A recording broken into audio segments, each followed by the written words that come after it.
Dr. Amrita Das, Founder Director, Institute for Career Studies, talks about the need of career counseling or guidance in her journey of establishing ICS as an epitome of providing it.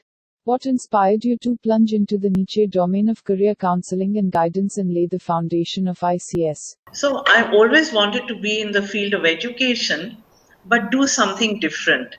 And it was a personal experience which led to a eureka moment of what I could do.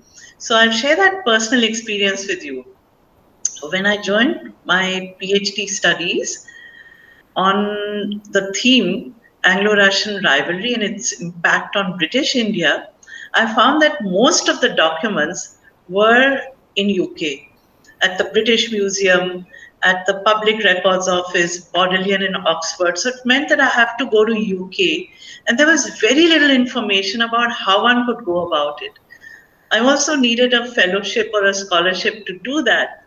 So somebody mentioned after a lot of search that there's an Indian Council of Historical Research, which was in Delhi. So I went to Delhi, looked up the directory, there was no internet, and that led me to 35 Firozshah Road, the Indian Council of Historical Research. I met the chairperson, Professor Grover, who said, "You're the first person who's come outside Delhi, and we have possibilities. Why don't you fill up the form?"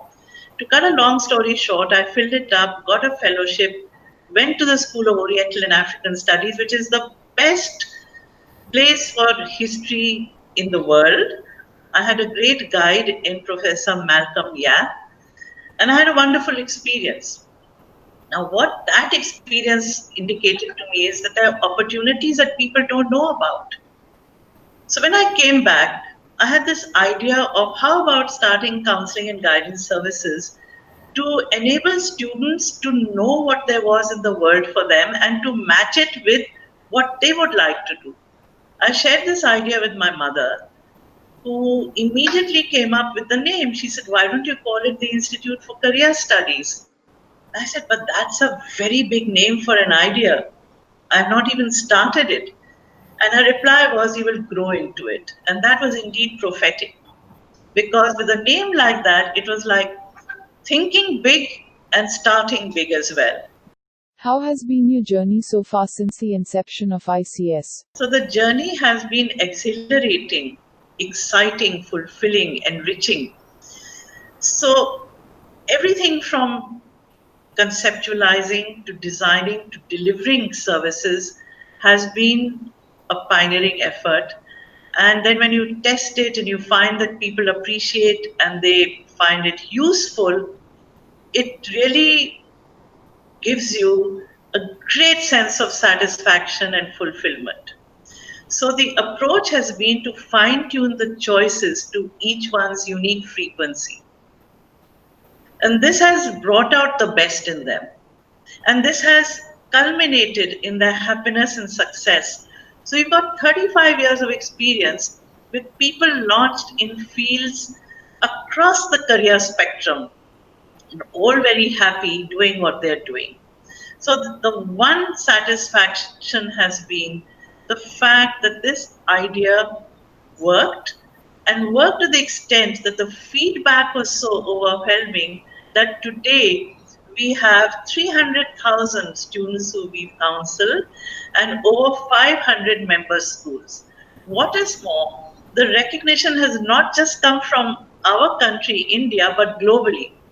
So we've collaborated with countries like Singapore, Canada, US, UK, Barbados, Japan, and done a lot of very interesting programs with them. In fact, we opened up the universities in Singapore and Canada and UK for students from India because the governments approached us and asked us how we could have a strategy in place which would showcase their campuses to Indian students.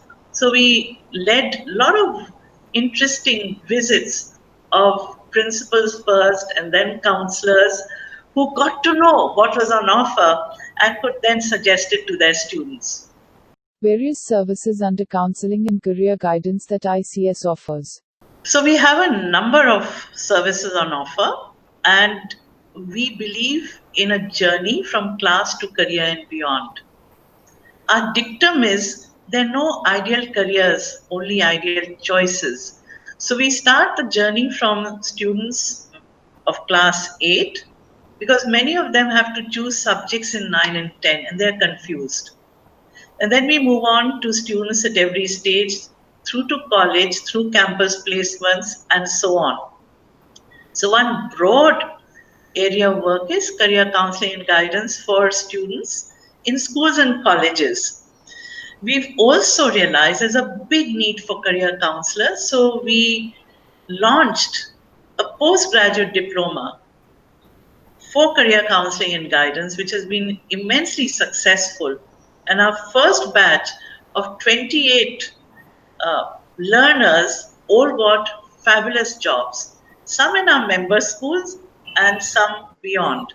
So we are now expanding this service. While dealing with students, we realized that many of them were not at all satisfied with the teaching learning process. So we then designed programs for teachers on excellence in education, how to make the teaching learning process exciting, engaging, student centric. So those programs have been very successful. We also designed programs on leadership for principals on leading schools, and we've done a whole lot of them. To create awareness, we run a number of conclaves and conferences. The two recent ones were a consultation for principals on Education 4.0, aligned with the fourth industrial revolution, which is driven by artificial intelligence.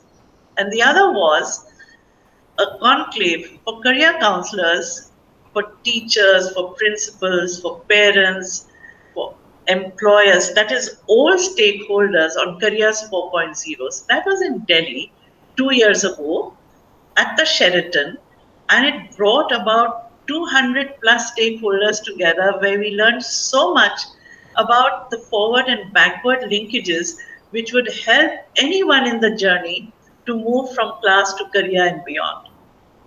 So programs for teachers and principals, consulting with schools to improve systems, to raise the bar of excellence in delivering programs for students. We also undertook a lot of research work so that we can be more focused in designing our programs. The first important one was on My Dream School. And this was very exciting because what came out was that students in their dream school wanted teachers who were encouraging, inspiring, and motivational. These three facts came before depth of knowledge and ability to teach well. They also talked about moving away from chalk and talk, dictations, to collaborative work, research work, beyond classroom activities. Now, all this has been implemented in a number of schools. The recent research we've undertaken is on Generation Z, finding out what are the qualities of Generation Z, which is the generation born from 1995 to 2010. And we have found that there is a generational shift, and we need to understand it well to be able to address what their aspirations are, what their requirements are. And this has been really useful.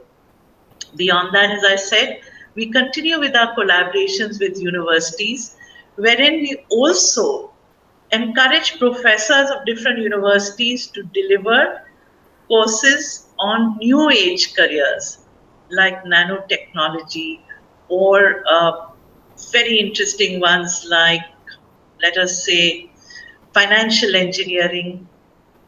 Let's think of some others. Psychology and economics coming together. So behavioral economics, behavioral finance, math and history coming together, geodynamics. So these sort of talks give students an idea of what's on offer in terms of new courses at the undergraduate and postgraduate level and what kind of careers it can lead to. So it's led to a lot of awareness among young people.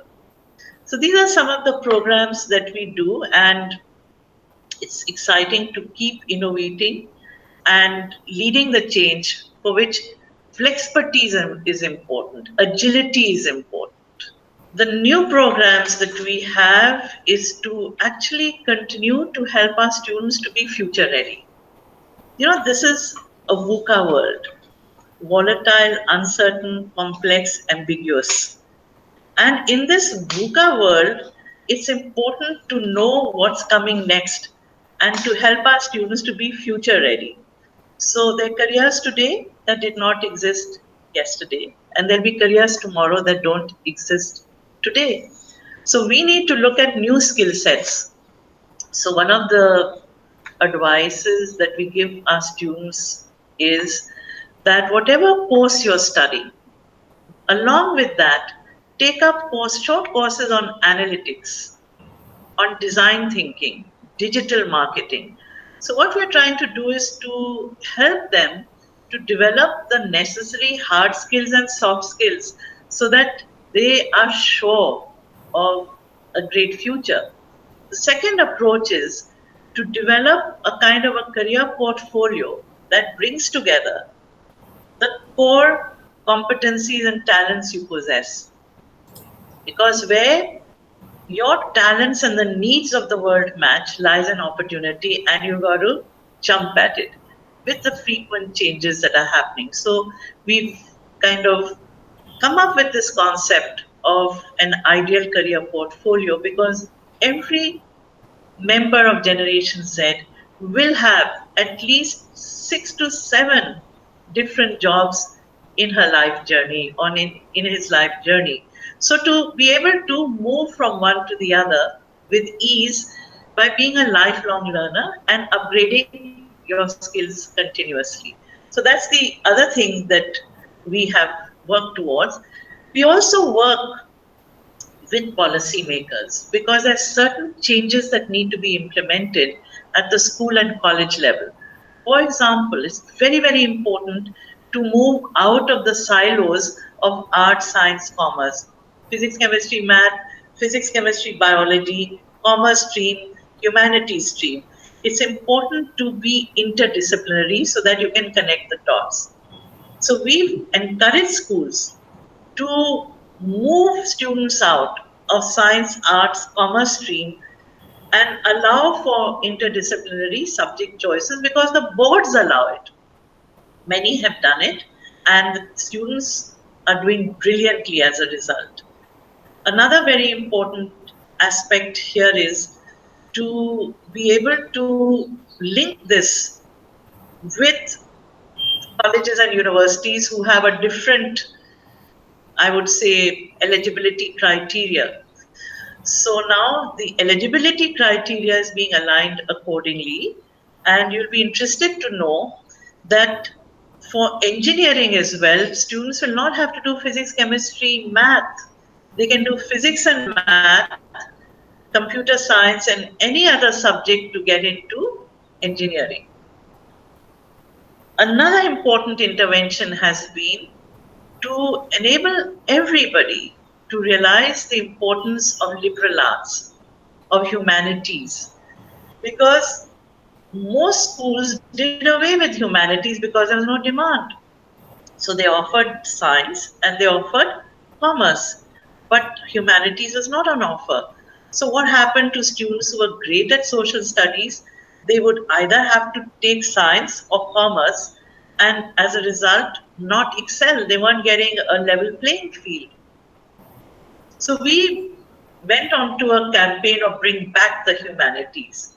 Many schools have brought back the humanities, and the latest is that even Microsoft today is saying that every engineer must know a lot of social science, and a lot of social science students must know a lot of technology.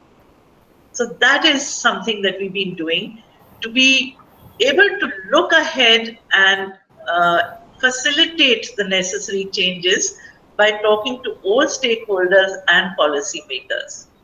The trends that you foresee in the industry. The most important trend is that with technology coming into its own in a big way, with artificial intelligence dominating the scene, We believe that high touch before high tech is important.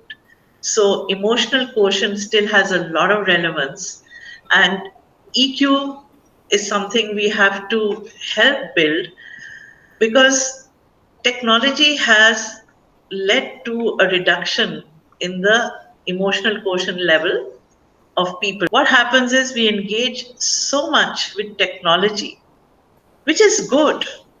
For example, internet gives you access to the universe, but it delinks you from your internet. So you're connecting with internet, but you are disconnecting with your internet, you're disconnecting with people around you. And therefore, a high emotional quotient, a high social quotient is what we need to develop, and we need to recognize that it is required. Also, in today's world, which is moving very fast, it is essential for people to understand the concept of design thinking. In design thinking, you empathize with the people and the problems together. So you empathize with people and the problems that they're facing. And some good examples of design thinking are Uber. So you needed transport which was efficient and quick, and Uber came up with the solution. So now you get that transport. Similarly, you have online shopping and a lot of possibilities there, places that you can stay, very cost effective. So there are a lot of aspects which have come in which did not exist. So similarly, design thinking will enable students of today to see what are the problems people are facing, what are the difficulties, and how can we sort them out. Very good example here is there was a student or a group of students at a design institute who realized that people in rural areas who use insulin were finding that it was not effective because they couldn't refrigerate it adequately. So they developed something beautiful, portable, which they could use, battery run, rechargeable batteries, cool their insulin, be in the rural areas, despite the lack of electricity, get insulin which remains fresh and usable. So we need to look at different issues. Another very important aspect that we must address is to reach the unreached. India has a huge demographic dividend of 600 million youth under the age of 25, more than half our population. Look at the talent that they have. And this talent is not adequately tapped. So to reach out to them, we are now collaborating with government. We are collaborating with organizations like UNICEF and Plan India, designing programs wherein we train their counselors who then go out into remote rural areas and advise students about all the opportunities that exist for them. So we are doing that as well, reaching the unreached, forging partnerships, collaborations, sharing all the knowledge that we've gathered over the years of courses, campuses, and careers, scholarships, which can help all of these people who do not have access to information or timely access to information. Suggestion for budding entrepreneurs in the education sector. That's a very good question. So this is one field where there are increasing opportunities because of a demand-supply gap. So many more educationists are needed and many more career counselors are needed today. So I would say, make your passion your profession and deliver it with compassion. Follow your heart and make a difference. So as Walt Disney said, if you can dream it, you can do it. So if this is a field you love, go for it. You'll get everything: name, fame, remuneration, And as I say, the winner takes it all. Thank you so much.